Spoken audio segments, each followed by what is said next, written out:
Pozdrav, dobri moji ljudi. Danas ćemo imati veoma zanimljiv intervju. Što više ulazimo u proučavanje sveta oko nas, mi na kraju uvek stižemo do toga da se mi kao civilizacija nikada nećemo promeniti na bolje ukoliko ne budemo počeli da izučavamo našu svest, dakle ono što se nalazi u nama, što nije materijalno. I baš u to ime Domagoj Matijević je čovjek koji se 34 godine bavi upravo ovim: svest, duša i zapravo tim putem kako da se ljudi, ajde možemo slobodno reći, osveste. Pre svega, Domagoj, da te pozdravim, jako mi je drago što si mi opet u gostima, jer mislim da si jako važan borac u tom osvešćivanju sveta. Hvala ti lijepo, Gorane. Evo, drago mi je da sam ponovno gost kod tebe i u tvom podcastu. Da, moramo se svi boriti, a jedini način je u biti znanje. Znači, što više ljudi nauče, što više ljudi razumiju o čemu se radi, to zapravo se ova civilizacija može razvijati, a nažalost, kako sad stvari stoje, nisam baš optimističan, ali imaju ljudi, ima određeni broj ljudi, zapravo dovoljan broj ljudi koji su sve nekako orijentirani prema ovim znanjima i koji koriste i koji uče. To je jedini način da čovjek spasi sebe, civilizaciju, ali prije svega svoju dušu. Htio bih da počnemo današnju priču, jer sam i sam primetio da termin koji svi znaju, a on se zove okultno. Ja mislim da mnogi ljudi to okultno, tačnije i ja sam, boga mi do skoro, mislio da je okultno isključivo nešto negativno, masonski, međutim posle sam se u to uverio da to baš nije tako, da ima okultna, svetla strana, okultna tama. Složio bih se s tobom, ljudi doživljavaju, znači, okultno kao nešto negativno, ali u biti okultizam je neutralan pojam, znači po nekakvoj definiciji to je nekakvo učenje o djelovanju i utjecaja životne energije ili životne sile. Znači, postoji univerzalna životna sila, to je jedna vitalna sila, odnosno energija, i ona nadilazi vrijeme, ona nadilazi prostor i ona prožima sve stvari u svemiru i daje život. Znači, o toj životnoj sili ovisi zdravlje ljudi, život bilo koga, bilo čega, i tako je bilo i biti će uvijek. E sad, od uvijek su postojala znanja koja uče kako manipulirati tom univerzalnom životnom silom, kako manipulirati, kako je usmjeravati i tako dalje. Znači, putem nje je moguće liječiti, ali moguće uzrokovati bolest. Putem nje je moguće paralizirati, hipnotizirati, putem nje je moguće mijenjati misli, utjecati na različita emocionalna, psihološka stanja.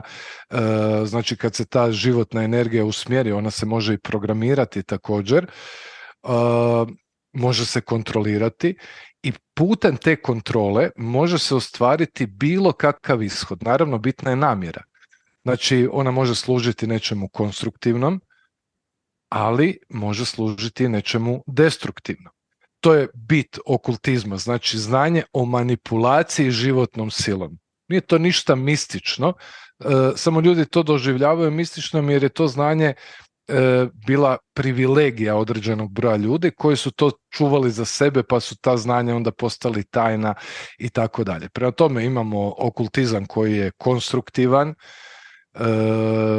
jer ti imaš jako puno, ajmo to tako reći, adepata, jako puno ljudi koji su naučili koristiti životnu silu za ekspanziju, za zdravlje, za dobrobit. Ali postoji tamni okultizam koji koriste tu životnu silu za kontrolu, za manipulaciju, što nažalost svjedočimo svakodnevno. Znači, tu imamo jako puno neprijateljskih entiteta, imamo ljude koji su željni moći, koji djeluju iz sjene, koji žele kontrolirati, oni to rade putem tajnih društava. I oni posjeduju ta znanja i oni itekako znaju manipulirati sa životnom silom da bi ostvarili svoje tamne agende. Jedina njihova agenda je kako porobiti čovjeka, doći do energije njegove duše, jer zapravo sve je energija, znači manipulacija energije, znači ako ja tebe kontroliram, manipuliram, ja koristim tvoju energiju i ti si, kao što Morpheus u Matrixu kaže, baterija. Interesantno, recimo, čak i u svakodnevnoj upotrebi, vjerojatno si i ti, tvoji gledatelji, primijetili da se vrlo često za ljude koristi jedan zamjenski naziv, a to je resurs. Pa tako imamo human resourcing, ljudski resursi. Znači, o ljudima se otvoreno govore kao o resursu. I recimo sve korporacije, tačno, sistem, svi govore kao resurs. Znači, čega resurs? Izvor energije. Pa onda također taj okultizam je doveo ljude da ih se zapravo tretira kao robu. Znači ti si jedna baterija s kojom se trguje, pa onda evo postoji tržište rada, pa ljudi se uključuju na tržište rada, znači oni su roba, oni su resurs koji u biti hrani te manipulatore, ajmo to tako reći, te ljude koji su željni moći, entitete. Pogotovo u današnjem svijetu je to prisutno i u današnjem svijetu taj tamni okultizam je sve prisutan. Interesantno je da ljudi isto imaju potpuno krivu percepciju okultizma, znaš nekakve arhetipske slike, znaš ljudi koji rade neke rituale, ono što nam se prikazuje na televiziji i tako dalje. Ok, to stoji, te rituali se i dalje rade, međutim, okultizam danas prožima sve pored društvenih aktivnosti, ne znam, marketing, sociologiju, psihologiju, politiku. Znači, u to je zapravo, kad čovjek malo zna ovu tematiku, vidi nevjerojatno puno tih okultističkih znanja koja se zapravo koriste da bi se porobili ljudi i manipulirali sa njima. A sve je to proizašlo iz drevnog, ali i modernog okultizma. Imamo i moderni okultizam, pogotovo onaj koji se takozvani transhumanistički okultizam koji se počeo razvijati sa Crowleyem. Svi ste čuli za Crowleyem, on je bio znači veliki, ajmo reći, tamni okultist, dijaboličan tip koji na kraju i prolupao od svih tih entiteta i tako dalje. Znači on je bio, ajmo to tako reći, predvodnik takozvane transhumanističkog okultizma koji u principu je promijenio jako puno toga i postao je dio, što je najgore, mainstreama, jer danas je magija na svakom koraku, okultizam je na svakom koraku, to je prestrašno. Šta učiš svoje ljude? Tačnije, koje su tehnike koje čovjek može da primeni na sebi i da proširi tu svest? Mislim, ja znam da je to verovatno jedna ogromna priča, ali ajde barem neke osnovne tehnike. Kako utičeš na ljude da se oni oslobode i da počnu sa te neke veće instance da posmatraju stvari? Nema tu jedne ili dvije tehnike, znači to je jedno ogromno znanje koje ima jako puno tehnika koje se koriste u određenom životnom trenutku. Znači, da bi netko izašao iz svega toga, on prije svega mora učiti, on se mora školovati.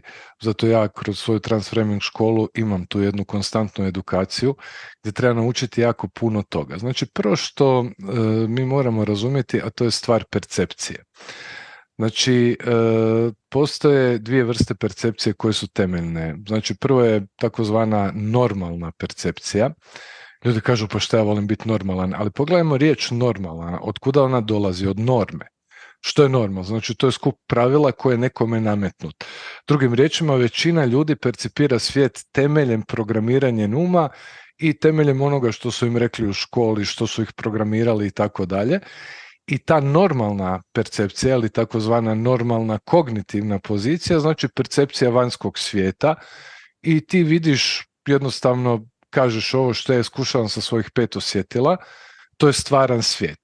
Većina ljudi je tako programirana i kad netko na taj način percipira svijet kroz normalnu kognitivnu poziciju, znači normirano, onda on u principu ne može napraviti ništa. Njemu se stvari događaju, on vidi prostor, vidi vrijeme, vidi događaje koji se događaju, ali nije svjestan uzroka. E sad, što ja učim ljude u školi? Znači, prvo što mi, koristeći mnogobrojne znanja i tehnike, nastojimo promijeniti tu percepcijsku poziciju i dovesti ljude u takozvanu energetsku percepcijsku poziciju. Znači da ljudi počinju shvaćati da ovaj materijalni svijet obavija jedan nevidljivi svijet, a to je svijet energija. Većina ljudi, s obzirom da nisu naučeni, ne mogu percipirati taj energetski svijet. A upravo taj energetski svijet, taj ili nevidljivi svijet, ili još ga neki nazivaju metafizički svijet, je onaj koji upravlja i kreira stvari u materijalnom svijetu. Primjer, većina ljudi ima određene materijalne situacije, ne znam, događaju se stvari u materijalnom svijetu, u poslu, u zdravlju, u emocionalnim stvarima i tako dalje. Mnogi ljudi će reći, ali koji je uzrok, to mi se dogodilo, onda će ljudi reći to je zbog prehrane, to je zbog ovog, zbog onoga. Zapravo to nije uzrok. Stvar je u tom nevidljivom energetskom svijetu, jer svaka situacija u našem životu, sve u našem životu prvo nastaje u energetskim svjetovima i onda se to reflektira na materijalni svijet. Znači, materijalni svijet koji mi vidimo sa svojih 5 osjetila je refleksija tog energetskog svijeta. Znači, taj metafizički nevidljivi svijet opet ima jako puno razina.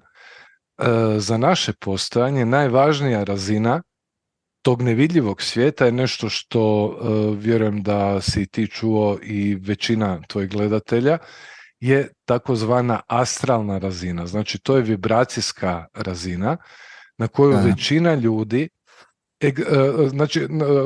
to je vibracijska razina s kojih se kreira sve ono što se događa u našem životu. E sada, sljedeća stvar koju ljudi trebaju naučiti, a to je da nisu materijalno tijelo, već da su duše. Što je to zapravo duša? Svi govore o duši, duša ovo, duša ono i tako dalje, ali većina ljudi uopće ne zna što je to duša. Znači, dušu bi mogli definirati kao jedan nefizički entitet koji u biti animira sve što je živo i jedan nefizički entitet koji daje život svim živim bićima. Svatko od nas je duša. O duši se zna od uvijek. Recimo u staroj Grčkoj se puno govorilo o duši. Aristotel recimo i naziv za dušu bio je psiha.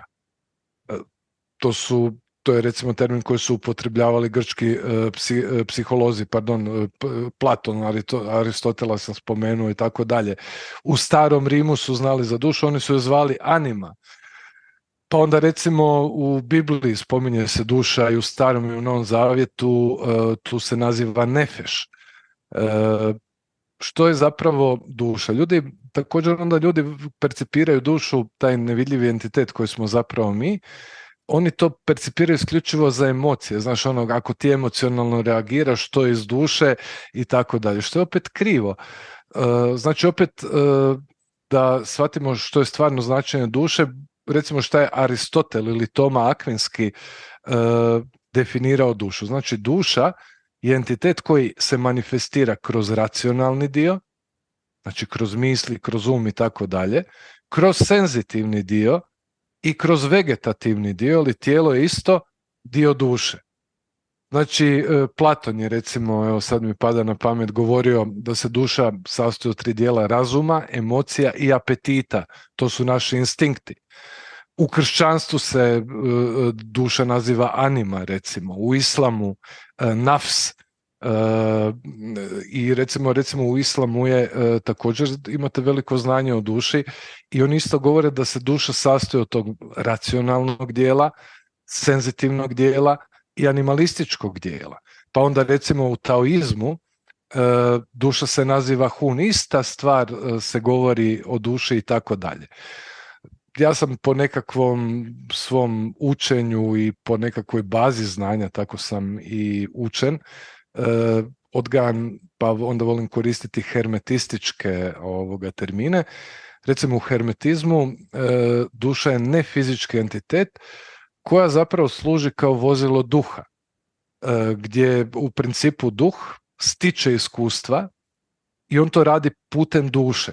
A da bi duša imala određena iskustva, ona koristi takozvana vozila svjesnosti, a vozila svjesnosti su naše tijelo, naš self ili ego koji se opet sastoji od nižeg i višeg uma i putem našeg tijela i našeg ega mi iskušavamo materijalnu dimenziju. Duša nije duh, odmah da se razumijemo, znači duh je božanski dio i on je primordijalni entitet od same duše, ali duh se manifestira kroz dušu, naravno ako je duša povezana sa duhom. Znači duh je sve prisutan, on je univerzalan, to je božanska svijest i on, ako je duša zrela i razvijena, komunicira kroz dušu. Sad dolazimo do još jedne stvari. Nisu sve duše iste. Znači postoje duše koje su razvijenije, postoje duše koje nisu razvijene, pa onda postoje određena podjela, da sad ne idemo u nekakve dubioze, ne znam, na nezrele duše, to su takozvane infantilne duše, duše koje su u zoni mladosti, duše u kojoj su, ne znam, u zoni zrelosti, onda svi su čuli za naziv stare duše i tako dalje. Jer duša se mora razvijati, kako i na koji način, kroz učenja, kroz iskustva i tako dalje. Osim što je povezana sa duhom, duša pohranjuje sva iskustva koje je imala kroz taj inkarnacijski period, duša pohranjuje sve memorije, emocije i tako dalje i svaka duša zapravo mora naučiti određene lekcije, jer duša nije ništa drugo nego individualizacija jednog tog duha božanskoga koji zapravo prolazi kroz različite životne lekcije. I duša koja je jaka, ona je zapravo osvijestila svoje stvarno porijeklo, a to je svoje božansko porijeklo i izvor. I time se bave sva ta sveta znanja, duhovna znanja, gdje uče ljude da osvijeste svoj izvorni dio, božanski dio, možemo ga zvati ovako i onako, i onda čovjek živi svojim punim kapacitetom. Međutim, jako je puno nerazvijenih duša koje su usmjerene na materijalni svijet, koje nisu svjesne tog izvornog dijela i na takve duše okultisti bez ikakvih problema mogu djelovati koristeći različite entitete iz tog nevidljivog svijeta. A duša, kao što sam rekao, funkcionira i u materijalnom svijetu, i u našem egu, i u astralnom tijelu. Znači, astralno tijelo koje svaki čovjek posjeduje, i recimo u Transfreming školi učimo kako i na koji način osvijestiti astralno tijelo. Znači, ono generira sve što se vama u životu događa. Primjerice, otkud vam dolaze misli? Znači, mi mislimo, došla mi je misao, to je moja misao. Nije. Bravo, to je odlična tema. Ajde malo više o tome. Da. O tome baš jako dugo razmišljam. Da, ljudi misle da sami kreiraju misli, što nije točno. Sada, misli zapravo dolaze iz astralnog tijela. Astralno tijelo ima svoj mentalni i emocionalni dio. Drugim riječima, to su impulsi. Naš mozak samo to pretvara u slike i onda mi razmišljamo u slikama, ali zapravo su misli informacije koje dolaze iz astralnog tijela. I astralno tijelo upravlja sa našim mislima, sa našim idejama i tako dalje. Sad je pitanje koliko je astralno tijelo razvijeno. Drugim riječima, otkuda primate impulse, i to je možda glavna stvar. Znači, otkuda vama dođe određena ideja, otkuda vama dođe određena misao. Rekli smo dođe iz astralnog tijela, ali otkuda astralno tijelo dobiva te impulse. Drugim riječima, mi smo stalno izloženi, pogotovo u zoni astrala, malo ćemo kasnije se toga dotaknuti, jer to je zaseban svijet. Znači, tu jednostavno imate struje misli, imate struje impulsa koje mi doživljavamo kao emocije i tako dalje. I onda ljudi, ovisno temeljem toga koliko je njihova duša i njihovo astralno tijelo koliko je razvijeno, primaju točno određene impulse. Sada, većina ljudi žive na nižoj razini astrala i to je jako bitno za razumjeti. Znači, sam astral je dimenzija kao i materijalna dimenzija koja opet ima različite razine koje bi generalno mogli podijeliti na niži astral, srednji astral i viši astral. Niži astral je vrlo jedna niska vibracijska zona gdje, nažalost, većina duša koje nisu razvijene egzistira, odnosno njihovo astralno tijelo egzistira na tom nižem astralu. Tu ima vrlo malo energije i tu nismo sami. Znači, svatko od vas, svaki čovjek, ti, ja, svaki gledatelj ima svoje astralno tijelo koje je satkano od astralne supstance. Ta astralna supstanca može biti na višoj vibraciji, može biti na nižoj vibraciji.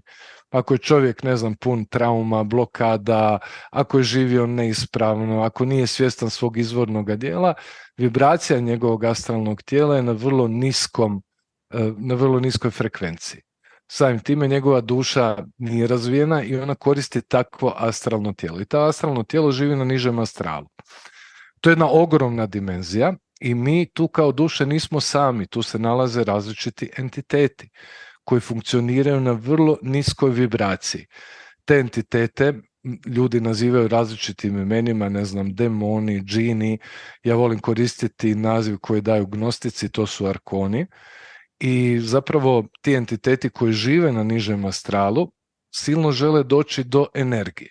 Oni su vrlo inteligentni, ali u biti su odvojeni od božanskog i oni nemaju puno energije i jedini način da u principu dođu do energije je da utječu na dušu kroz nerazvijeno astralno tijelo i zato duše koje su na nižem astralu primaju informacije od tih entiteta, primaju informacije od tih vrlo nisko vibrirajućih entiteta i onda temeljem toga mi stvaramo određene misli. Ista stvar vrijedi za emocije i tako dalje. I onda ti kažeš što su moje misli, ali zapravo vrlo često te misli su entiteti. Mi imamo dojam da mi, dobivamo informacije iz vanjskog svijeta, to je točno, putem radija, televizije od drugih ljudi i tako dalje, ali zapravo sve se prvo događa na astralnom aspektu. Ovo je tek, ti usmjeriš pažnju na određeni medij, ti dobiješ informaciju, ali sve se energetski dogodilo u tvom astralnom aspektu. Drugim riječima, tvoje astralno tijelo jednostavno, odnosno kod većine ljudi, funkcionira, nije razvijeno, nalazi se na nižem astralu i ono je stalno pod utjecajem tih entiteta. I time se bavi okultizam koji zapravo mobilizira te entitete da u principu koristeći njihovu moć, manipulaciju, energiju, upravlja sa ljudima, ali ti entiteti naravno nemaju materijalni oblik i oni se žele uzemljiti kako i na koji način. I tu isto dolazi okultizam do izražaja na način da u principu se spuštaju i da ljude, odnosno njihovu dušu, koriste kao svoje vozilo da bi ostvarili određene agende. Ali opet kažem, sve se događa na astralu. Znači ti dobivaš određeni impuls iz tog astralnog tijela na tom nižoj vibraciji kod većine ljudi, koji se pojavljuju kao misli, koji se pojavljuju kao percepcije. Ti kažeš to je moja misao, donosiš ideja, zapravo to uopće nisu tvoje ideje, nego one u biti dolaze iz tog astralnog svijeta. Nažalost, kad duša nije razvijena, ona je vezana za takozvani dio selfa koji se zove niži um. Niži um, ili kako ga budisti nazivaju majmunski um, u principu ne vidi realnost onakvu kakva jest i on je uvijek usmjeren na vanjski svijet. I taj niži um u principu većina ljudi funkcionira na nivou nižeg uma i on je programabilan. Drugim riječima, što god se ubaci u taj niži um, ti počneš razmišljati o tome, ti kažeš ja mislim o tome, ja sam zaključio o tome, a zapravo nijedna misao nije tvoja. I onda zapravo dobivaju cijelo vrijeme impulse sa tog dijela. Također i emocije isto. I onda ljudi kažu to su moje misli, moje emocije, a zapravo nisu. Poanta je što mi radimo u Transframing školi je da čovjek kultivira taj niži um i da aktivira viši um koji te spaja sa tvojim izvornim božanskim dijelom, sa duhom. i onda automatski tvoje astralno tijelo se mijenja i ti ideš na razinu višeg astrala i onda se s tog višeg astrala jednostavno projecira sasvim drugačija realnost. Znači, većina ljudi pogledaj kako živi svoj život. Znači, kad malo bolje pogledaš, što je ono kuća, posao, posao, kuća, ljudi kažu mi živimo u demokraciji, mi smo slobodni i tako dalje. Ako je sloboda, ne znam, da možeš sad u ovom trenutku naručiti preko Glova ili Volta hranu ili stisnuti Netflix i gledati Netflix, to je za većinu ljudi sloboda, ali zapravo ljudi nisu slobodni. Većina ljudi, s obzirom da je nesvjesna, s obzirom da je manipulirana, ne razumiju u biti da su robovi, jer sve im je determinirano. Ljudi koji, ne znam, misle da su slobodni, a nisu slobodni, koji misle da sami donose odluke, a zapravo netko drugi za njih donosi odluke, i onda, nažalost, ljudi imaju živote koji su ispunjeni frustracijom, vječnom borbom i ne iskušavaju jednu božansku realnost. Njihov život je neuravnotežen, ne ostvaruju zapravo, ne žive svoju stvarnu sudbinu, jer kad čovjek, kada je duša čista, kada je duša razvijena, ona ima svoju stvarnu sudbinu. Ima ljudi koji, evo, ja sigurno i znam puno ljudi, mojih studenata, ti siguran sam i ti isto, živiš svoju stvarnu sudbinu. To je sudbina duše i samo tu čovjek može biti sretan, zadovoljan i tako dalje. Pogledaj koliko ljudi, recimo, radi poslove koje ne voli, živi na mjestima i stalno razmišlja da promijene nešto, živi u nekakvim životnim okolnostima koje bi stalno promijenilo. Oni žive u tome, ali to nije izbor njihove duše. Znači, to je nametnuto, a to znači da astralno tijelo je pod tim arkonskim utjecajima koji te stavljaju u određenu kutiju i kaže to je tvoj život, a to je zapravo nije život koji nije, to je život koji nije tvoj. Počeo si priču, dakle, stigli smo do tog prvog niskog polja. Šta ide dalje? Na nižem astralu ima vrlo malo energije. Tu su ti entiteti koji u biti su gladni energije, energetski vampiri, arkoni, ja sam ih nazvao, to je zona tih demona i tako dalje, i oni u principu žele doći do energije duša da bi preživjeli. Zapravo kad čovjek podvuče crtu, sve je bazirano na preživljavanje. Sada, još jedanput ću ponoviti, većina ljudi nema razvijeno astralno tijelo, jer ne radi na sebi, nema nikakva elementarna znanja da bi to razvila, i onda vibracijski funkcionira na tom nižem astralu.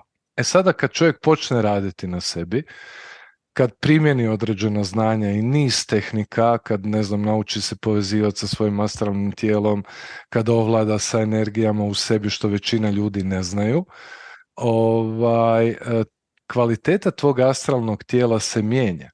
Drugim riječima, vibracija tvog astralnog tijela raste i automatski kako vibracija tvog astralnog tijela raste, ti u biti ulaziš u zonu srednjeg astrala. U srednjem astralu je malo drugačija situacija. Tu ima malo više energije i dalje su tu nekakvi destruktivni entiteti koji u principu ajmo reći, nastanjuju i tu zonu srednjeg astrala, ali ima puno više energije, ima puno više izbora i tu čovjek može više koristiti, govorim kao duša, kao astralno tijelo, svoje astralno tijelo. I tu on može sad već upravljati sa svojim realnostima, povezivati se sa tim nekakvim božanskim dijelovima, ali još uvijek mu se petljaju ti arkoni, te sile, i tu je sada borba. I tu zapravo kreće buđenje duše, kada netko lagano krene put tog srednjeg astrala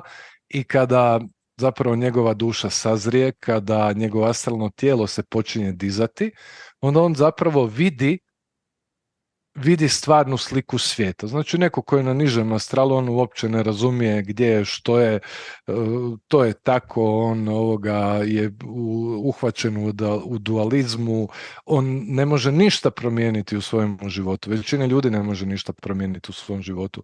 Ljudi bi mijenjali, naravno, promijenili bi ovo, promijenili ono, svi bi živjeli bolje i to je sasvim ok. Ali rijetko tko uspijeva, sve ostaje na nivou nekakvih želja, govorimo o nižem astralu. I ljudi ne razumiju pravu prirodu stvari. Tek kad se malo kroz rad na sebi, kroz tehnike, kroz znanja, primjenu i tako dalje, promijeni malo ta supstanca tog astralnog tijela, to je ono što mi radimo u Transframing školi, to su vrlo moćni procesi, lagano tvoje astralno tijelo ide na tu višu zonu, to je srednji astral. Sad ti ovdje vidiš gdje si. To nije vrlo često ugodno. Onda vidiš da svijet koji si prije gledao nije baš tako kao što ti je izgledao. Onda počinješ shvaćati da u principu i te arkonske sile i to utječu na tebe, moraš shvatiš koji su ti nedostaci, na čemu trebaš raditi i tako dalje. I tu kreće onda stvarna transformacija, stvarni rad na sebi. I onda malo po malo mijenjaju se te realnosti. Što ti više radiš, naravno tu ima borbe, to svi iskušavaju, jer te arkonske sile, kad ti spoznaš da si ti duh i kad kreneš u taj proces, neće te lako pustiti. Znači on će napraviti sve da te ostavi tu gdje jesi. Zašto? Jer gubi energetsku hranu. Znači on će napraviti sve da te zadrži. Onda oni manifestiraju se kroz različite distrakcije, kroz različite misli, različite emocije, različite otpore i tako dalje, da bi čovjeka zadržali na toj razini, da bi se i dalje mogli hraniti zapravo sa njegovom energijom. Ali na srednjem, znači kad duša se malo razvije, kad se promijene supstanca i astralnog tijela, ti onda zapravo vidiš u toj zoni srednjeg astralu stvarnu situaciju. Vidiš nevjerojatne mogućnosti, znaš što trebaš raditi, ali vidiš da moraš pobijediti te sile i onda naravno koristeći tehnikom, jačanjem i tako dalje, tvoja vibracija i duše i astralnog tijela se podiže i ti arkoni, znači ti entiteti imaju sve manji i manji utjecaj na tebe i naravno tvoja vibracija se diže, onda lagano ulaziš na viši astral, to je drugo buđenje duše i tu te one ne mogu ništa, ali na višem astralu, jer je tvoja duša sada pročišćena, nema takvih entiteta. Tu ti dolaze drugi entiteti, postoje drugi entiteti koje do sada nisam spomenuo, jer se oni pojavljuju i to je njihova zona na tom višem astralu. To su entiteti koji su konstruktivni, entiteti koji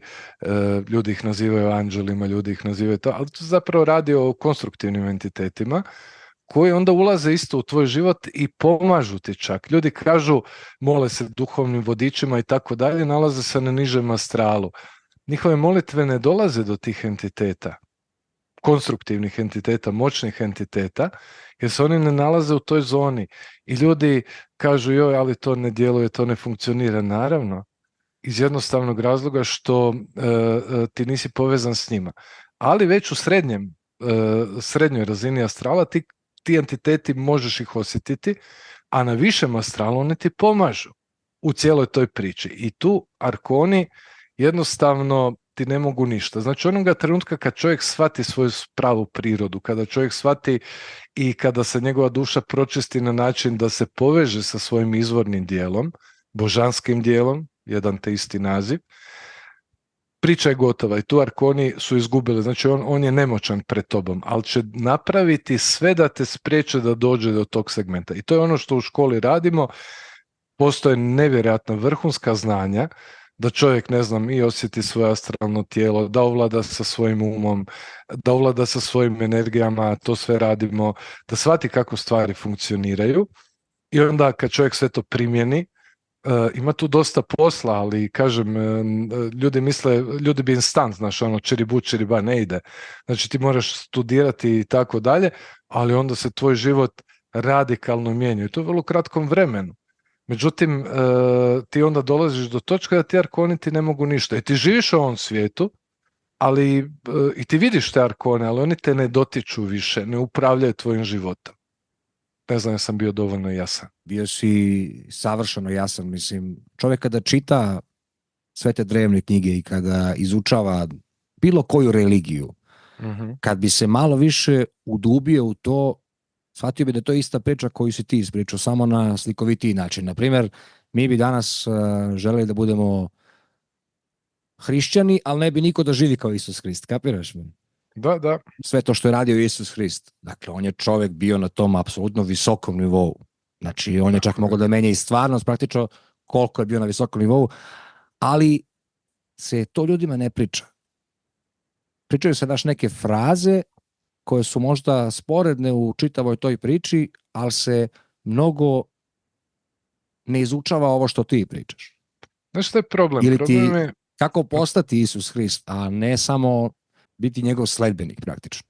Jako dobro. Znaš što je problem? Problem je u tome što arkoni, znači ta sila, ti negativni entiteti, oni su penetrirali i prožimaju sistem, a institucije su dio sistema.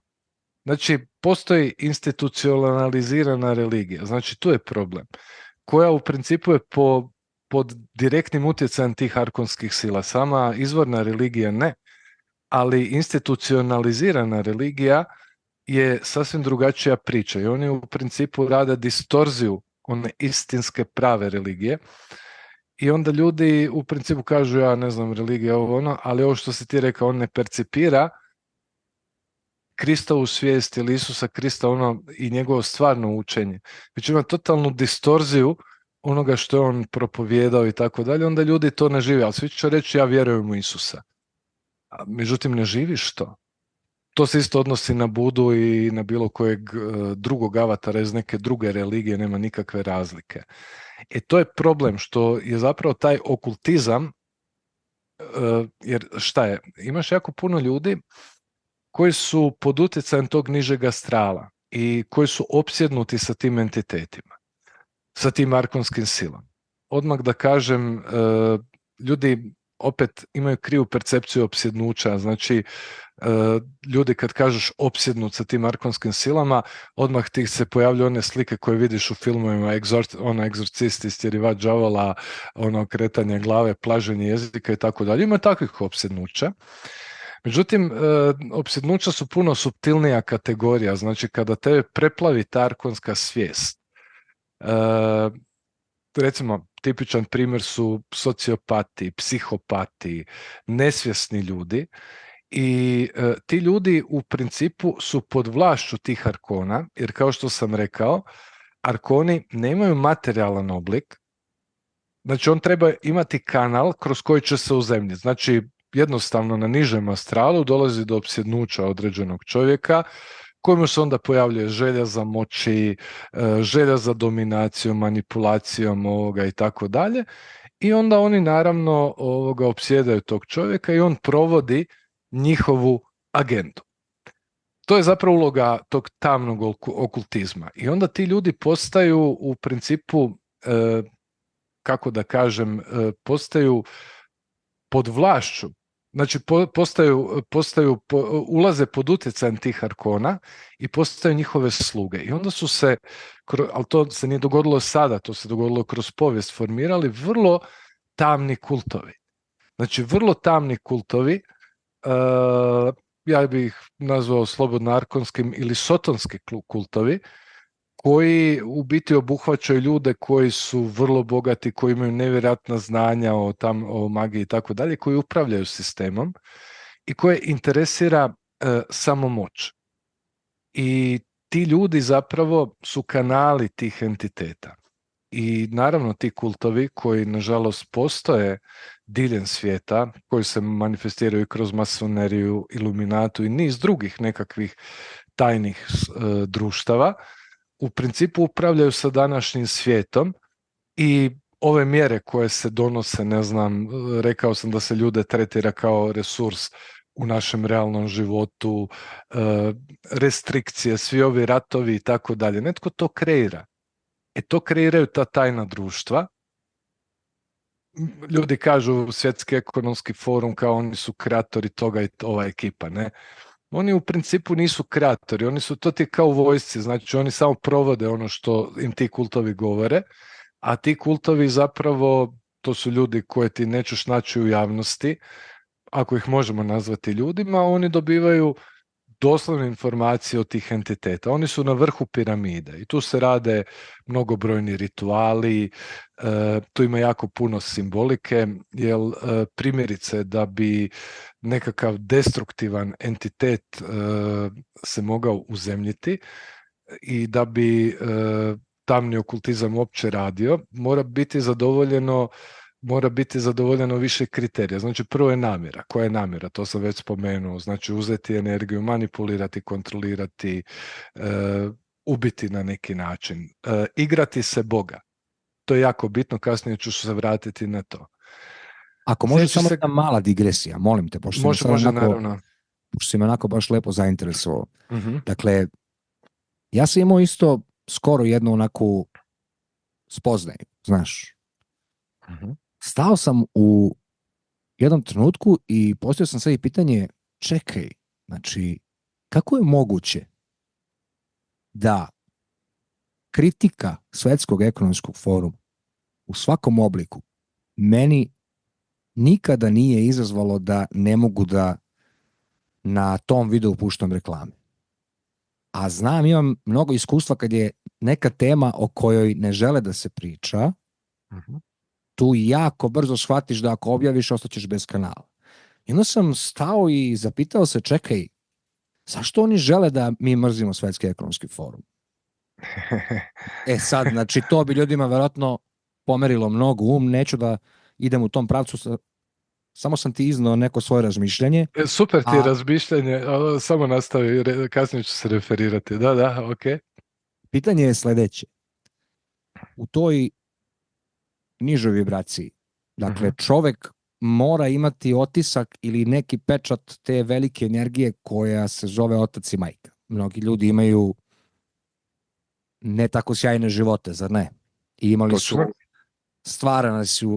stvarani su u toj jako niskoj vibraciji. Da li ti ljudi mogu da se iščupaju iz svega toga? Svaki čovjek se može iščupati, samo mora raditi na sebi, mora učiti. Problem je u tome što mnogi ljudi bi rekli da, ja bi odmah van iz toga, ali ne žele učiti, ne žele raditi, ne žele promijeniti i onda ostaju u tim vibracijama. Znači, teoretski da, ali ja gledam malo iz tog duševnog aspekta. Mnoge duše nisu spremne za takvo nešto. Znači, oni naprosto su osuđeni i dalje da budu hrana i resursi. Zato se ja i ne obraćam u svom radu takvim ljudima, znači ja govorim o tome cijelo vrijeme. Ljudi koji su ipak imaju, a ima dosta ljudi koji ipak imaju određeni stupanj zrelosti duša, oni će to prepoznati. Mnogi ljudi će reći ovo su gluposti, ovaj priča ovo, ovaj priča ono, astralne postoji i tako dalje. Ja ne vjerujem u to. To što ti ne vjeruješ o tom potom, ali takve stvari postoje. Znači imaš veliki broj ljudi koji bi da im bude bolje, ali zapravo nisu spremni za takvo nešto. Ali bih se referirao na nešto, recimo evo spomenuo si tu jednu organizaciju i općenito.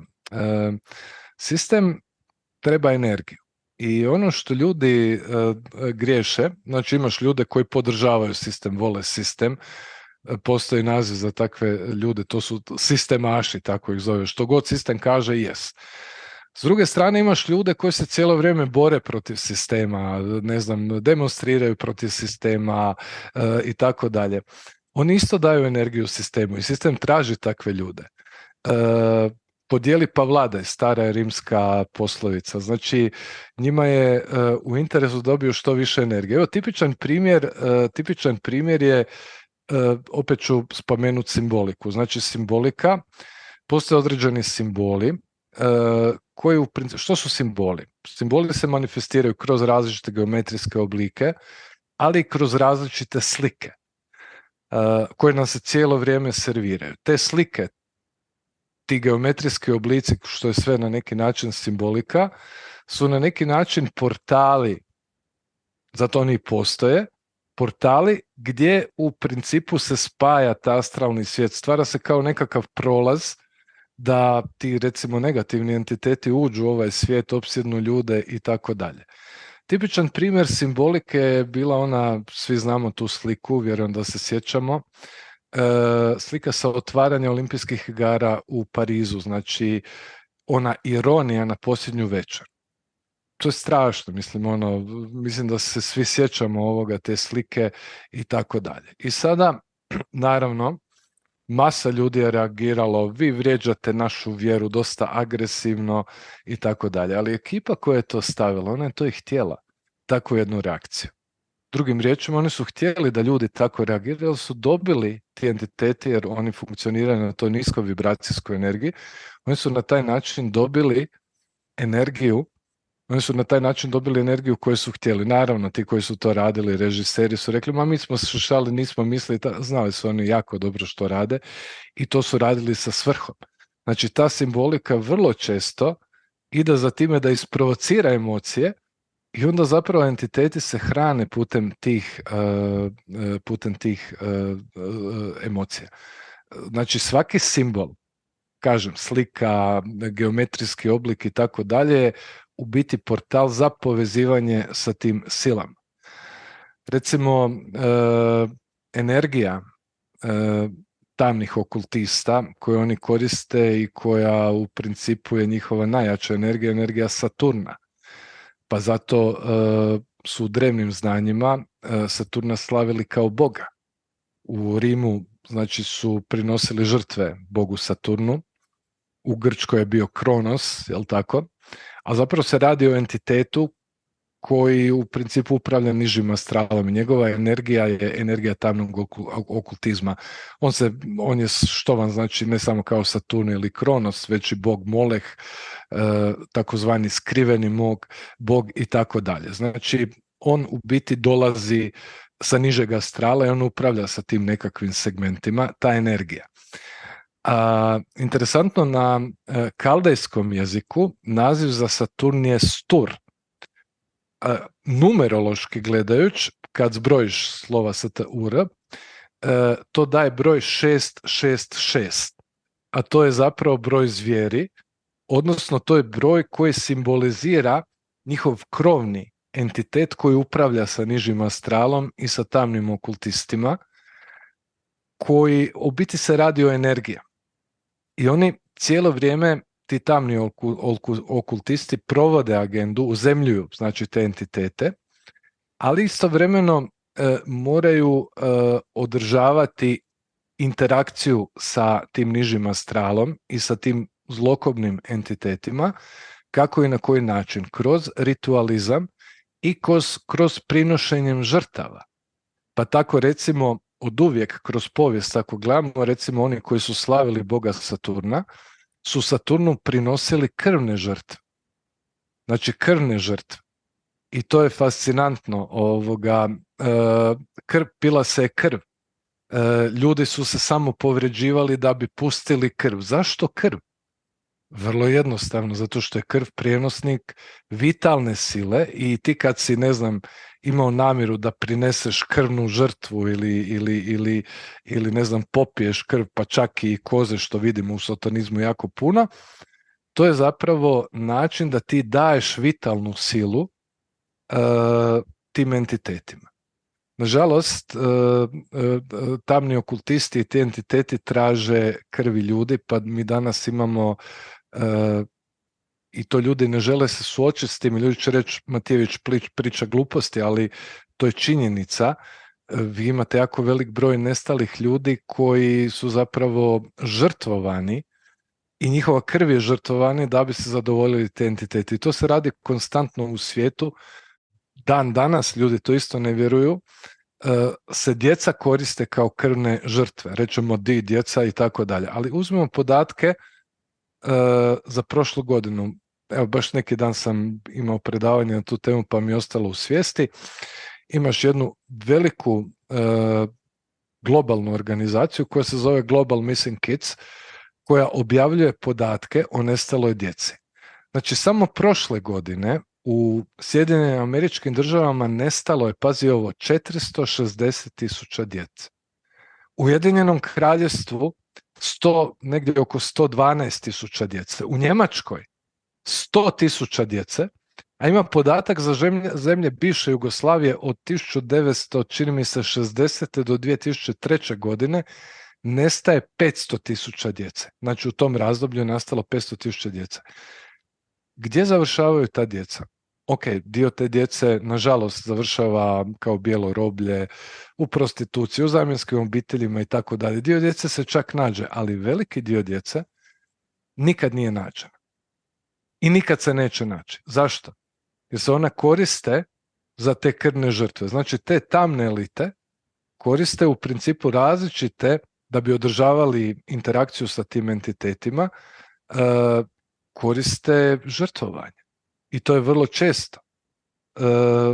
Znači ja sam spomenuo radikalno, to je krv, ali žrtva u smislu, ne znam, susprezanja od nekakvih određenih stvari, pa onda ritualizam također, znači da se ponavljaju jedni te isti rituali ovoga i tako dalje. A simbolika je zanimljiva, recimo Saturna, i jako je prisutna u sistemu. Recimo simbol Saturna ti je crna kocka ili cube, što bi rekli Englezi, koji zapravo predstavlja heksagram. Interesantno, kad gledamo malo sistem, sve njihove firme to imaju u svojim logotipima, zloglasni BlackRock. Znači BlackRock što zapravo ima u svom logotipu? Crnu kocku, znači znak Saturna. Da. Pa onda recimo, meni su dobri ljudi, kažu Trump ovo, Trump ono, ali recimo Trump Tower isto ima simbol crne, ima simbol Saturna ili crne kocke, imate sliku, recimo njegov... Kushner ima zgradu na Aveniji 666. Pa da, svet je to. Onda recimo se jako često kao simbol koristi Saturnov prsten, pa ćeš ga naći recimo u logotipu NASA, Amazona, Pepsija, Nike-a, pa onda simbol 666 koji je zapravo Saturnov simbol, rekli smo Stur numerološki, to je 666, ćeš naći u logotipu Windowsa, ne znam, Coca-Cola, Pepsi Cola, Cerna, Walt Disney, koji, da ne pričam, Heinekena, i tako dalje. I taj kult cijelo vrijeme to drži i nevjerojatni su razmjeri koliko oni omogućuju tim entitetima da zapravo se materializiraju, da upravljaju ovim svijetom. I ovo sve što se događa je zapravo ta priča. To je moje sljedeće pitanje baš bilo i možda da to odradimo u ovom finalnom delu intervjua. Uh-huh. To je upravo to. Dakle, taj Saturnov kult koji očigledno vlada, on vlada kroz energiju tih nekih inovacija, materije za sve ljude ovog sveta. I to će neminovno, evo mislim, ti mi reci ako kojim slučajem grešim, ali imamo jednu Indiju, tako, imamo jednu Afriku, imamo Južnu Ameriku. Ti ljudi će isto doći u poziciju naše tehnološke sfere. Dobro. Taj svet u kome bi svi imali ovo što sada ima severna hemisfera, bi značio ne jedan rudnik litijuma, nego bi vjerojatno značio da maltene pola sveta bude prokopano. Tako. Da bi se, dakle, taj kult, ako se samo u ovom stanju održi, on će sigurno dovesti do nečega strašnog, jer je to nemoguće. Odmah da kažem jednu stvar, znači taj kult i općenito ti entiteti naravno ne vole ništa što je izvorno, što je božansko, a priroda je izvorna božanska i zapravo njihova agenda je, iako oni pričaju o klimatskim bla bla, njihova agenda je to da totalno devastiraju prirodu i da, kao što Schwab govori, da zapravo ljude pomaknu u metaverse ili virtualni svemir, gdje zapravo ćeš ti živjeti u jednom svijetu koji nije stvaran. Već sada ljudi žive u svijetu koji nije stvaran. I tu se koristi tehnologija. Znači tehnologija, mobiteli i tako dalje imaju svoju funkciju i po meni, naravno to je dobro s jedne strane, ali s druge strane većina ljudi se ne zna koristiti sa time. I zapravo njihova intencija je da i devastirati prirodu, porobiti ljude u potpunosti, da bi u principu imali potpuno i ultimativno mogućnost upravljanja sa resursima ne samo ljudi nego i prirode. Znači uzimam, ali ne dajem ništa da bi ja egzistirao, da bi ja došao do energije. Opet kažem, sve energetski segmente. Sada, kroz povijest, pa i dan danas, pa i ti si među takvima i ja sam među takvima, ima dosta sigurno i tvojih gledatelja, ima ljudi koji razumiju ove stvari, ima ljudi koji su još uvijek povezani sa izvornim dijelom i sad su oni krenuli u totalnu bitku, oni žele zapravo sve i ti, to je borba i zapravo žele dobiti tu jednu većinu i žele preuzeti potpunu kontrolu, ali po meni neće uspjeti jer i postoje određene kozmička gibanja i tako dalje, ali šta će se dogoditi? Dogodit će se to da će imati dva svijeta, ljude koji žive slobodno, ajmo to tako reći, ljudi koji imaju tu nekakvu sposobnost i većina ljudi koji su dio tog nekakvog sistema, jer mi zapravo kad gledamo kozmički, mi zapravo živimo, ako gledamo vetsku recimo kozmologiju koja to jako lijepo objašnjava, mi sada živimo u vremenu Kali Juge. Kali Juga je u prijevodu doba tame i neznanja. Znači tu su vrlo aktivne te destruktivne ovoga sile. Inače Kali Juga je započela čini mi se 3102. godine prije Krista i ona traje 432 godine. Znači mi još uvijek nismo ušli niti u kulminaciju Kali Juge, a znači tu vladaju energije i kozmički ciklusi gdje je energija vrlo crna, turbulentna od sve ostale. Inače imamo još 3 juge, ali sad neću o njima govoriti, 3 kozmička ciklusa, mi smo sada u ovom ciklusu. I u tom ciklusu šta njega obilježava? Duhovni pad, pohlepa, sebičnost, mržnja, diskriminacija, prijevara, nasilje, česte prirodne katastrofe, ratove i ostale stvari i naravno jedna duhovna ignorancija. Mi još nismo ni ušli u kulminaciju toga razdoblja i zato se stvari ove događaju. Znači tu su i vrlo nepovoljna kozmička gibanja. Ali opet s druge strane postoje ljudi, postoje duše koje imaju tu poveznicu sa božanskom dijelom i upravo ta Kali Juga, ako govorimo iz tog konteksta, znači to shvatimo kao nekakvu metaforu, čovjek koji je povezan sa božanskim, on će zapravo mobilizirati sve svoje snage da u principu razvije svoju dušu, jer nitko od nas nije počeo raditi na sebi zato što mu je bilo dobro u životu. Nikad se to ne kreće, nego zato što si frustriran, što te boli, što patiš i neki ljudi onda to ih potakne da krenu na istraživanje i razviju svoj nekakav božanski dio i takvi ljudi će opstati u ovom svijetu. Ovi ostali će ostati svi, nažalost, u zoni robova. Postoji jedan ruski znanstvenik, Kardašev se zove, koji je napravio Kardaševu skalu. Koja, to ću vrlo kratko govoriti i recimo mnogobrojni znanstvenici, to i nije tajna, u principu govore o izvanzemaljskim vrstama i tako dalje. Recimo Kardaševa skala govori o 3 razine, energetske razine razvoja civilizacije. Znači prva razina koristi resurse planeta. Drugim riječima, znači da bi bilo koja civilizacija opstala, odnosno da bi bila koja vrsta opstala, a to je i zona tih entiteta, oni koriste resurse planeta i onog što je na planetu, ljudske resurse i tako dalje. Postoji druga razina, oni koriste resurse, primjerice, znači resurse galaksije u kojoj se nalazimo i tu je energije puno više. I postoji treća razina, tu se koristi beskrajna energija cijelog svemira. Prema tome, nije stvar u energiji, nego stvar razine energetske, a mi ljudska vrsta se nalazimo, Michio Kaku, koji je dosta i razrađivao tu Kardaševu skalu, on kaže da ljudi nisu ni na prvom levelu, nego na 0. levelu koji uopće ne znaju kako koristiti energiju. Znači mi koristimo vrlo malu količinu energije, ali ima puno veća količina energije. Po krajnjoj liniji uzmemo Teslin rad, znači on je došao do beskrajnog izvora energije. Pre to nije problem u tehnologiji i korištenju energije, nego je problem u tome što su nama zablokirana znanja od energije. Sama tehnologija nam može pomoći. Pa to jeste pitanje, da li misliš da će oni ići na objavljivanje te neke tehnologije nove, ili će ići na smanjivanje populacije? Mislim, ja ne znam pa oni će definitivno ići, jer Indija hoće se razvija, Afrika hoće se razvija, Južna Amerika hoće se razvija, tako, znači, mislim, oni žele da se isto ovako razviju kao i mi. Će oni definitivno ići na depopulaciju, jer im je previše ljudi, njima ne treba toliko resursa.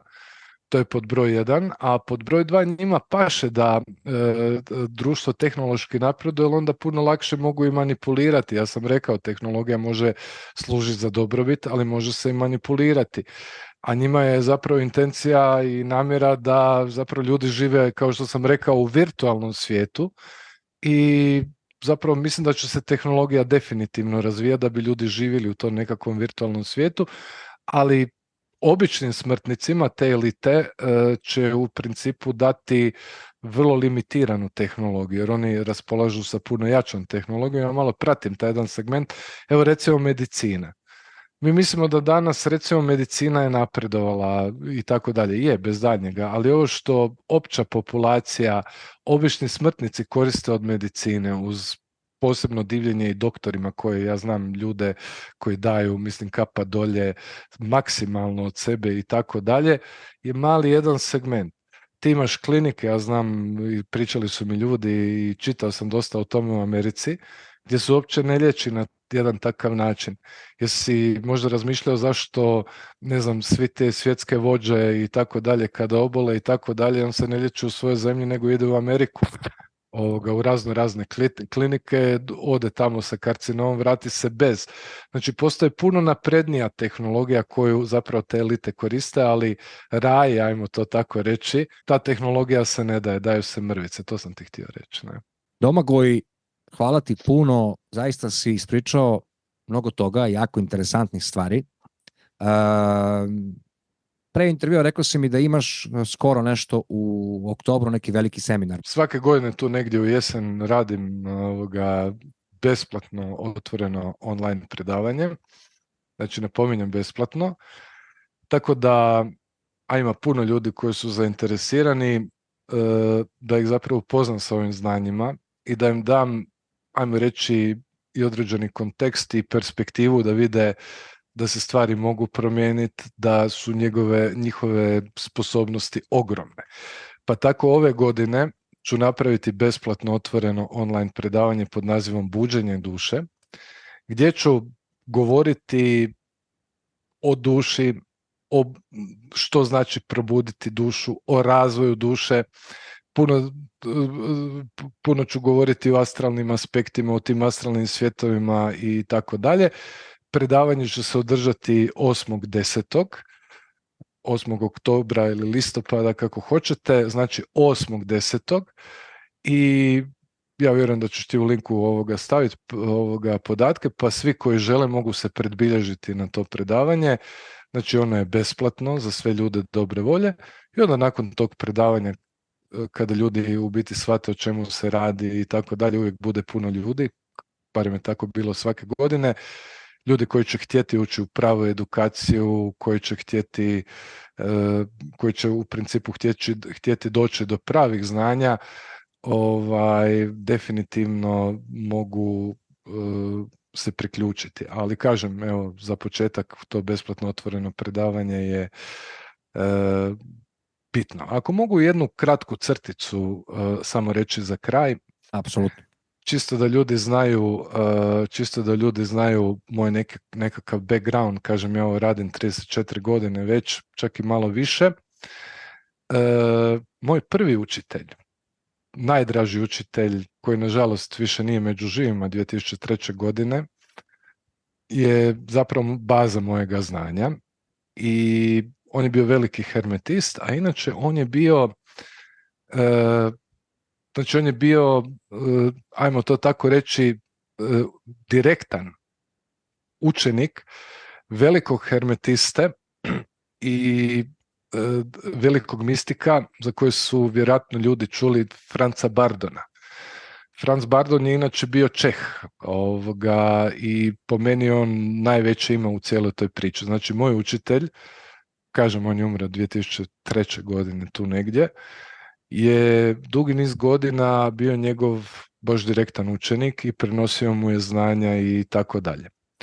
Ja sam stjecajem, ništa nije slučajno, znači mene je duša usmjerila na njega, znači sasvim slučajno, još kao mladić upoznao svog učitelja i nekako smo kliknuli na prvu i ono što je on mene učio je zapravo i onu bazu znanja i u mom radu kasnije sam se educirao, ne znam, završio sam i fakultete i tako dalje, ali baza u mom radu je zapravo ono što mi on prenio, a njemu je pak faktički prenio Franz Bardon u cijeloj toj priči.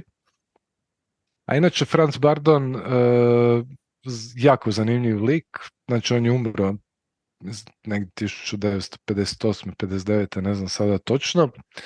Imao, znači on je baš bio onaj pravi hermetist koji je zagovarao tu svetost hermetizma, svetost čovjeka, vrlo visoka načela, usmjerene ka konstruktivnom i tako dalje. I za vrijeme Drugog svjetskog rata njemu su prišli nacisti kad su okupirali i zapravo Hitler mu je ponudio vrlo visoku poziciju, jer mi znamo da u nacističkoj Njemačkoj okultizam bio strahovito bitan, vrlo visoku poziciju mu je ponudio. On je to odbio i onda je završio u logor. I u logoru je bio 3 godine i taman prije nego što je bio, i tu su ga i mučili i tako dalje, jer je on odbijao svoja znanja staviti na raspolaganje Trećem rajhu. I interesantno je kad su ga, tad su ga 45. godine su ga osudili na smrt, ali prije izvršenja smrtne kazne saveznici su bombardirali taj logor i on je preživio, vratio se u Češku i nastavljao je sa radom, tad je napisao svoje knjige i nastavljao je s edukacijom. I moj učitelj, koji je njegov direktan učenik, mi je prenio fenomenalno znanje. Moj učitelj, ako mogu to malo i emocionalno, on je imao djece i nekako je mene uzeo onako, ja mislim na neki sloj djeteta, on je bio moj duhovni otac, čovjek koji je imao ogromno znanje i on je mene zvao sinek, sin, ne? I prenio mi je stvarno puno toga, puno uz njega sam naučio i to je moja nekakva baza i tu sam ja odrastao i to sam razvijao. I kad je umro, odnosno prije smrti, ostavio mi je ogromnu biblioteku, to je njegov poklon i tako dalje. On je rekao, kaže, razmišljao sam šta ću ti ostaviti, hoću ti ostaviti stan, ono je rekao ništa od toga i hvala Bogu da nije, tebi poklanjam biblioteku. Znači, to je nešto jako vrijedno, u toj biblioteci su i skripte sa tih seminara, znači to je jedna biblioteka koja je izuzetno vrijedna, tako da sam tu stvarno počašćen i to je moja nekakva baza. I iz toga zapravo se razvija sve ovo. Naravno, educirao sam se o puno drugih stvari, jer sve je to povezano u jednoj toj priči, ali dopuštam si reći da dosta znam o ovim stvarima i da znanja s kojima raspolažem su drevna i vrlo su moćna.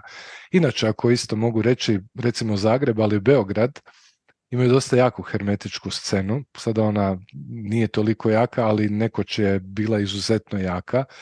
Tako da sam tu upoznao i Zagreba, iz Beograda također jako puno ljudi koji su bili, ajmo to tako reći, na istom putu u cijeloj priči. Znači nisam ja jedini, nisam ja sam, ima nas.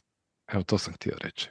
Puno sve najbolje, šta ti kažem, i ako Bog da da se u nekoj budućnosti opet vidimo, ukoliko meni će biti velika čast doći kod tebe. Ja iznimno poštujem tvoj rad i svaki put kad me pozoveš, meni to je veliko zadovoljstvo i velika čast. Hvala ti puno. Hvala ti puno. Pozdrav, dobri ljudi. Šta da vam kažem, nadam se da ste uživali i vidimo se uskoro. Pozdrav.